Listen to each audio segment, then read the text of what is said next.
Hi, and welcome to the Audrain Automobile Museum in Newport, Rhode Island. I'd like to thank our friends at the Petersen Museum for leaving sunny Los Angeles and coming here to Rhode Island on this windy, wintry day for this episode of Global Garages. Come on inside and let's take a look around.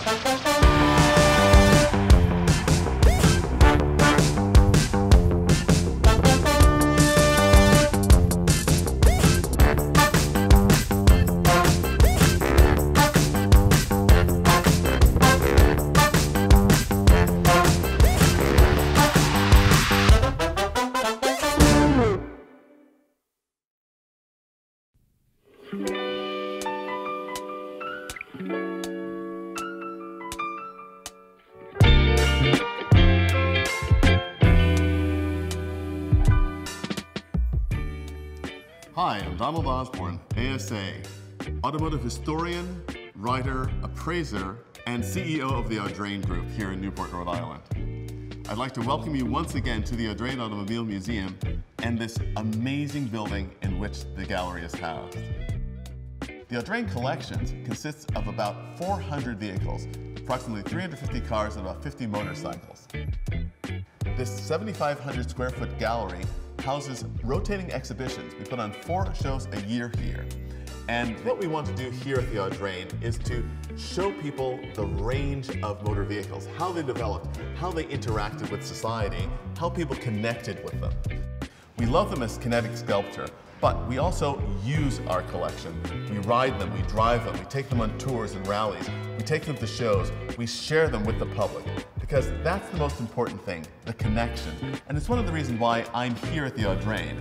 As we'll see when we tour the collections in storage and take a glance at my collection, you'll see why I connected so much with the collecting ethos of the Audrain organization.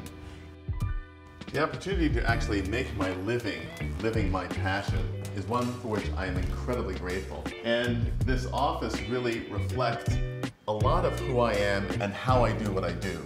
It's looking at history, thinking about the things that really connect me with what it is that I do. Really just make my day fly by. This wall, for instance, is a great example. I've got one of my favorite possessions is this wonderful photograph by Denise McCluggage of one of my heroes, Dan Gurney, sitting in a Ferrari, and Phil Hill is translating for him to the Ferrari mechanics. And that's the kind of thing that I absolutely love, is the slice of history. And next to it is the launch poster for the Porsche 911. It's just so incredibly elemental. As somebody who trained as an artist and wanted to become a car designer, the graphic and the visual are very important to me. And seeing that poster is just so absolutely wonderful. So you've seen the museum gallery, you've heard a little bit about how I connect with cars. Now, let's go and see some garages. Come on.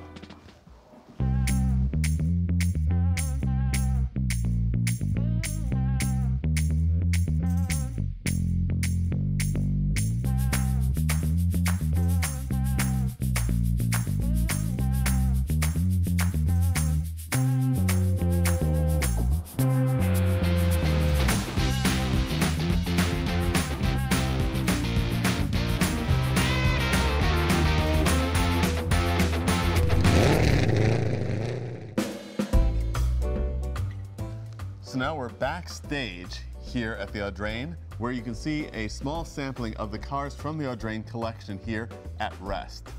The car that I'm standing next to is one of the key cars in the Audrain collection, a 1907 Renault Type AI 3545 Racer. It has never been restored, it's been refurbished a number of times, and it is an amazing car, even on the road today. As a matter of fact, my friend Jay Leno and I have been driving this car through the streets of Newport, and it's one of the things that really makes living history. I mean, here we are next to a car that's well over 100 years old and still functioning as its makers intended. Another car with racing in its past is this magnificent machine. This is a 1997 Ferrari F310B. This car was driven by Michael Schumacher in practice for the Belgian Grand Prix, and this is, again, one of the most original Ferrari Formula One cars to be in private hands. This also is, on a personal note, one of my favorite periods in Formula One. I really got into Formula One as a fan in the 1980s. This particular car is, I think, at that magic moment where it has the form of a fighter plane, but it still looks like a car. It's a wonderful sculptural shape, and all of the aerodynamic aids, the barge boards and the side pods, have not quite taken over to the extent that they would in just a few years. To be this close to a car driven by the legendary Michael Schumacher is amazing. And one of my all-time favorites in the collection is this 1937 Bentley 4 1/4 open two-seater by the Carlton Carriage Company.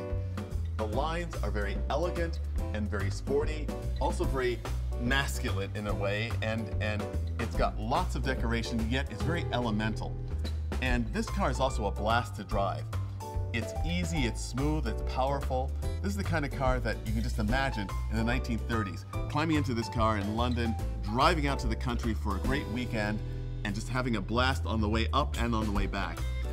When I was driving this car, I didn't want to get out of it. If someone were to say to me, okay, Donald, you've got to go to a desert island with great winding roads, of course, and you could take one car, what would it be from the collection? It would probably be this 1939 Alfa Romeo 6C 2500 Sport with a body by Carrozzeria Touring. In fact, it's the actual logo car of the Audrain. You see it in all of our logos, and there's a reason why this car is picked. This car is the absolute quintessence of luxury and sport, and combines the history of one of the greatest marques on the planet, Alfa Romeo. This car is a great example of what this marque had established in top-line racing in the 1930s and now extended into the luxury touring field. This is also an amazing car to drive, and it just absolutely says everything you want a car to say. It says, look at me, it says, drive me, it says, enjoy me. It's absolutely spectacular. We've seen just a few cars from the Audrain collection here in the Audrain Motorsport Garage. Now let's head to another one of our storage facilities to see a few more cars from the Audrain collection and a few of mine. Let's go.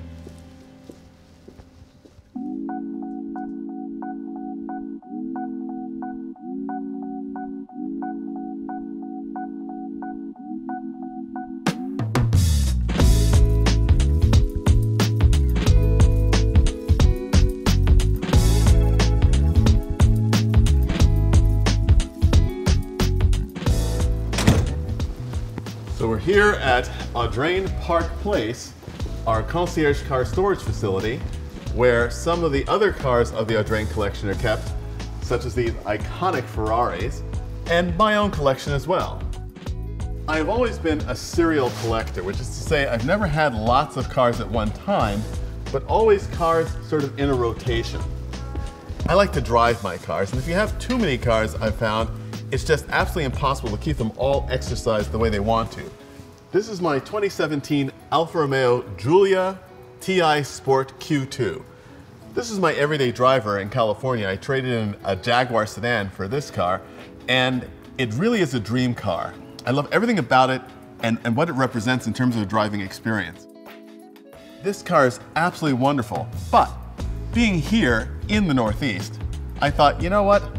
Let's give the Alfa a winter rest. And I got a winter car to drive instead, so that this can relax all winter long and be ready for summer fun drives when it comes.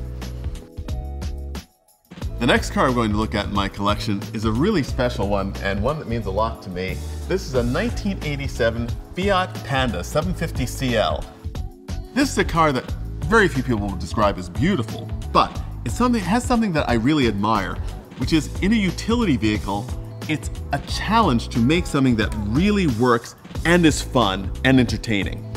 The design of the car is also quite practical. All of the glass is completely flat, so it's inexpensive to manufacture, and the handling is direct. It is an amazing city car and a car that I've taken on the highway. This is a car that literally brings a smile to my face every time I get into it. And last but not least is this 1953 Jaguar Mark 7. I am the second owner of this 1953 Jaguar, which is astonishing. I bought this car at auction last year from the estate of the original owner. And of course, you look at this car, which is a very imposing and elegant British car. And you can see the sweep of the fenders here and the curve of the roof. You see those great teardrop coupes in a lot of this design. It still has every piece in its original toolkit, the original owner's manual, the original service manual, the receipt from the dealer when it was purchased, and all the receipts from service from new. But one of the things is that I bought it at an auction in Florida and brought it up here to the Northeast. The paint, which is a single layer of paint, doesn't like the temperature changes from humid to dry, warm to cold. And so this original paint began to flake away. So then I was left with a choice. What do I do? Do I preserve the pure originality of the car, or do I preserve the car for future generations to come? So at this point, the car is going to be resprayed, and it'll be resprayed in the original dove gray colors that Jaguar intended it to have, and be a car that I can enjoy without fear of the car being deteriorated further through my lack of attention. People often ask me, what car can I buy that will be worth twice as much money in 5 or 10 years? The answer I give is always the same. If you buy a car that you love, that raises your pulse, that excites you, it doesn't matter if the next day someone's only willing to pay you half of what you paid, because the car is the same. It still excites you.